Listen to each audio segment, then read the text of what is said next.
കേരളത്തിൽ ഉടനീളം പ്രകടമായ രാഷ്ട്രീയ തരംഗത്തിന്റെ പ്രതിഫലനമാണ് പീരുമേട് മണ്ഡലത്തിലെ തന്റെ പരാജയത്തിന് പിന്നിലെന്ന് LDF സ്ഥാനാർത്ഥി കെ സലീംകുമാർ.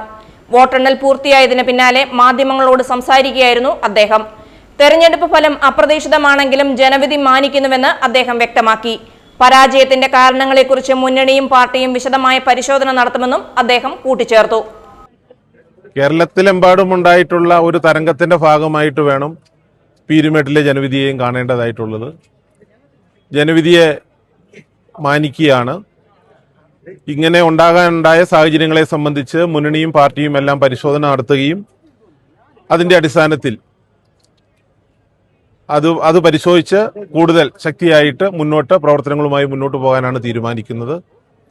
പീരുമേട്ടിലുണ്ടാകും. പീരുമേട്ടിന്റെ നല്ല പ്രവർത്തനങ്ങൾക്ക് നിയുക്ത MLAക്ക് പിന്തുണയും ഉണ്ടാവും. അതാണ് എനിക്ക് ഈ അവസരത്തിൽ പറയാനുള്ളത്. അതുകൊണ്ട് ജനവിധി മാനിക്കുന്നു.